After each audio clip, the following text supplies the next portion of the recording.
in 1994, the United States and North Korea made an agreement to stop the DPRK's nuclear program in exchange for aid. So we sent them things like oil in exchange for them halting their nuclear program. However, said aid did not stop them from starving themselves. So years later, in '96, over 3 million people starved after the Korean Peninsula flooded in just North Korea. As a result, they sent troops into the DMZ, which is the demilitarized zone. That was this zone here. The way it works is you've essentially got a no man's land. Think World War I, right? 2 trenches, no man's land in the middle. You've got military buildup along the borders of both North and South Korea. This has ironically led to almost a natural wildlife preserve in the middle of the 2 countries and a giant minefield because no one's stupid enough to go there, right? So you can find species of tigers in the DMZ that you can't find anywhere else in Asia because they're protected in the DMZ, quite ironically by 2 nuclearly armed, well, 1 nuclear armed military, 1 with the support of a nuclear superpower. And so fires more missiles over Japan. But the important thing to note is the early evolution of North Korean society, going from imperialist Japanese worship of a godlike deity as a leader to the Soviet-controlled version.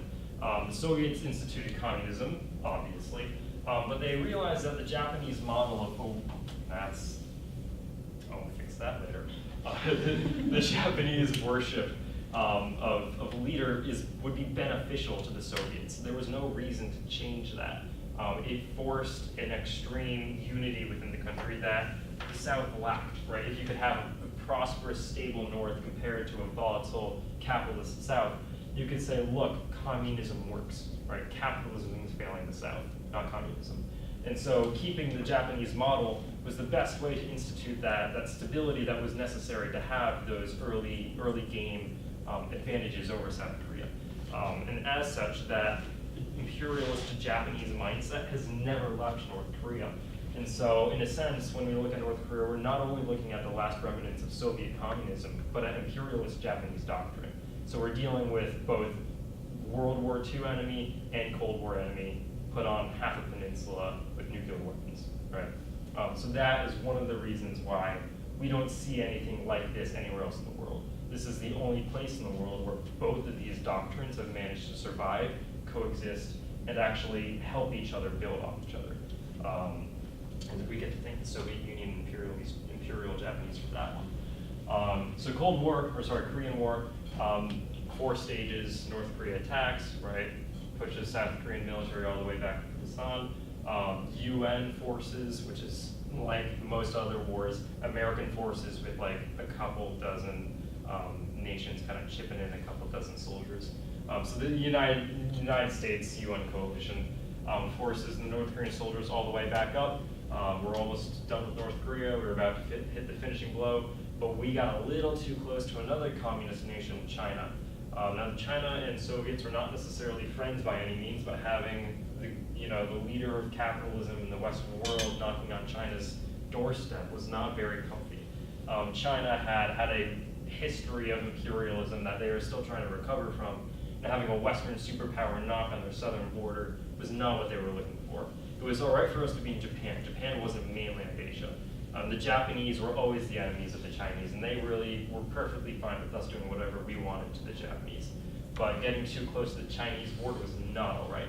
And so the Chinese then flooded the border with a surprise attack of a couple million soldiers and sent us all the way back down into South Korea, where eventually we reestablished the DMZ almost identical to where the DMZ originally was, right? We traced the 38th parallel. South Korea gained a tiny bit of territory, but functionally the borders are exactly where they were before the war. So that's where we are today geography-wise. So things to consider, again, just the imperialist Japanese mindset that the North Koreans have towards their leaders. And the mindset that comes along with that. As you can see, so Korea was put into the Japanese Empire in 1910, Manchuria in 1932, 31, and so the slow expanse of the Japanese Empire was crushed during the Second World War, and those countries then got their independence. So North Korean ballistic missile capabilities. We've already gone over some of them. We already went over probably the most important one. This graphic, again, a little out of date because the Hwasong 15 just came out. Yeah, there's that Typho Dome. That's what it's been. There's my best pronunciation of that one, Typho Dome 2. But as shown in the next graphic, which is a little bit more clear, the North Koreans have had the ability to hit mainland United States for over a year now. The Hwasong 15 solidifies that they can hit anything in the United States, but they've had the ability with some of their ICBMs to hit the western coast of the continental United States, Alaska and Hawaii for a while. And this is on a globe, and given the curvature of the Earth, you can't just draw circles around on a flat map, right? Flat maps distort it, hence the waves, right? So the November 29th was the test date for Hwasong 15, and as you can clearly see, they can hit pretty much anything up to the Caribbean. So we are now officially within their range. So what is our way to respond to this? The United States has been building itself an arsenal of nuclear weapons and nuclear deterrence for decades, thankfully for us. The Soviet Union was, in a strange way, our beta test for what we're about to do, or what may happen. But because we were bracing for the Soviet Union, we really don't have much to fear in North Korea, right? North Korea is a nuclearly armed, crazy nation, but they are not the Soviet Union. The Soviet Union had thousands of missiles. They have maybe 24, right?